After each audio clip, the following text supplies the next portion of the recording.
Bonjour, que le bon Dieu vous protège, vous donne la santé et la joie.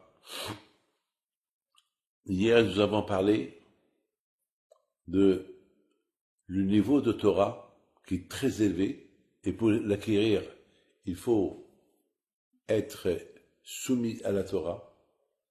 De l'autre côté, nous avons parlé que Esther, elle a invité Haman pour un repas de boissons. Pas un repas mangé, boisson, parce que nous avons expliqué hier, elle a voulu, peut-être avec le ventre vide, il va boire du vin, et puis il va dire quelque chose qui va déplaire au roi, et puis le roi va le tuer.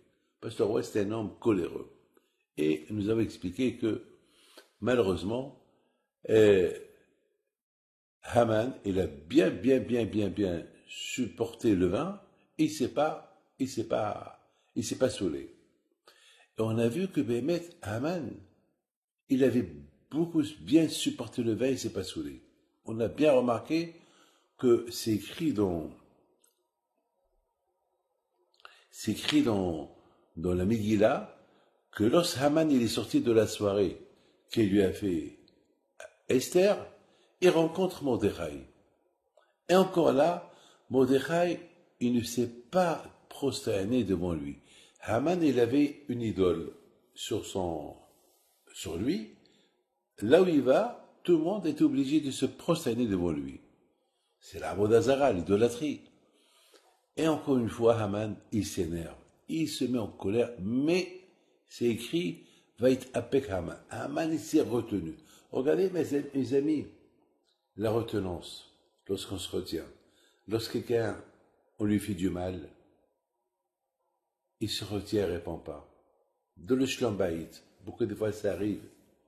Moi, une fois, j'étais dans une maison, j'étais invité chez dans une maison, et puis c'était le service comment ça s'appelle, la soupe. Et puis c'était une très belle table, il fallait voir la table, une très belle table, magnifique table. Une table vraiment royale, tout de l'argenterie, vous savez, des verres, de cristal, tout ce que vous voulez. Vraiment, c'était magnifique. Et la propriétaire de la maison, elle apportait comment ça s'appelle, le repas, un service extraordinaire. Et voilà maintenant le moment de la soupe. Elle apporte la soupe. Et malheureusement, il y avait un verre. Elle n'a pas vu le verre. Elle a poussé le verre. Et en le poussant, et s'est un peu déconcentrée de la louche de soupe qu'elle avait, elle a versé un peu sur la nappe et un peu, et tellement qu'elle était affolée la pauvre, elle a fait tomber la cuillère et vraiment, toute la table s'est salie. La pauvre était gênée, alors moi j'ai fait un sourire.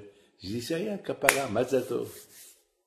Mais le mari, il a vu d'un air s'il pouvait l'avaler.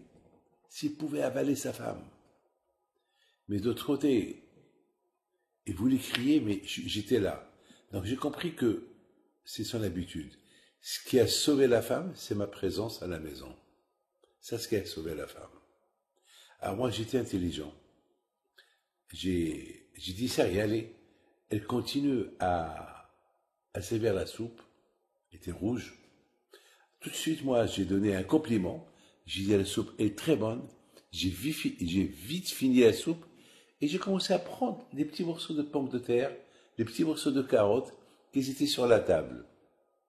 Et j'ai commencé à les manger. Alors tout de suite, le propriétaire me dit, Rabbi, il y a la soupe. Pourquoi vous mangez? Je dis, ça, c'est des diamants. Il me regarde. Des diamants, oui. Parce que votre femme, la honte, la pauvre qu'elle a subie en versant la soupe et quelques pâtes et quelques pommes de terre sur la table, c'est comme si elle est morte. Vous savez qu'on dit lorsqu'on fait honte à quelqu'un, comme si on l'a tué. Donc elle est considérée comme si elle est morte. Donc, elle est vivante en plus, donc elle a Gan Eden. Donc, pour moi, c'est morceau de légumes. Et je l'ai vu, je dis, mange, ça c'est Gan Eden. Il a fait un sourire, il a commencé à manger, lui aussi, il a commencé à prendre, et regarde. Mais d'un côté, il regarde sa femme, mais toujours coléreux. Je dis, monsieur, tu ne veux pas être en colère contre celui qui te prend à Gan Eden. Alors, il a fait un grand sourire. Alors, qu'est-ce qu'il fait? Lui aussi commence à prendre et manger. Je lui dis, mon fils, je veux que tu saches une chose. Si la nappe s'est salie, c'est pas parce qu'elle est, elle est pas une bonne serveuse. Non. C'est parce qu'Hachem, il a voulu que ce soit comme ça. Il faut savoir que tout ce qui vient, c'est vient d'Hachem. Il faut savoir se retenir. Retiens ta colère. Comme Haman. Lorsque Haman, il voit Mordechai, il ne se prosterne pas devant lui, il se retient. Il se retient. Il s'énerve, il se retient. Mais, lorsqu'il arrive chez lui à la maison, Haman, il était tout heureux, tout content. Il était heureux et toute sa famille l'attendait. Et il a commencé à parler de sa joie.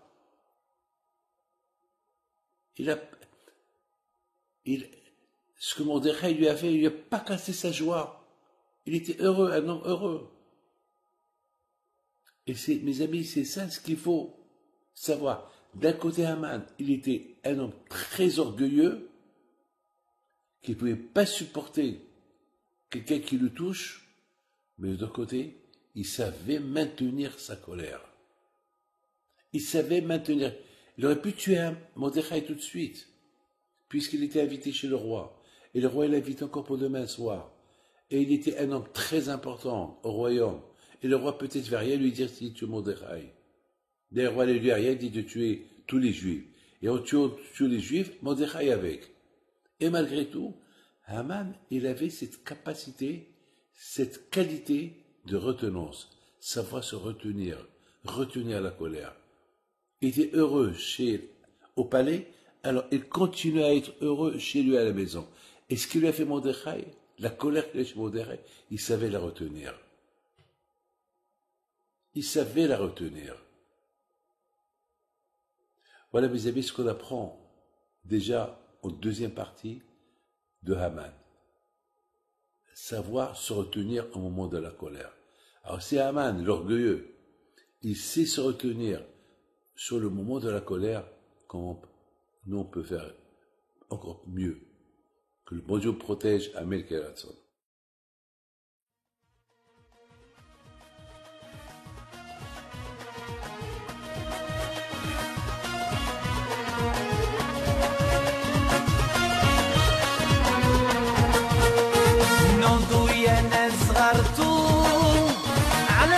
حي بيتو وقف لنا زي خوتو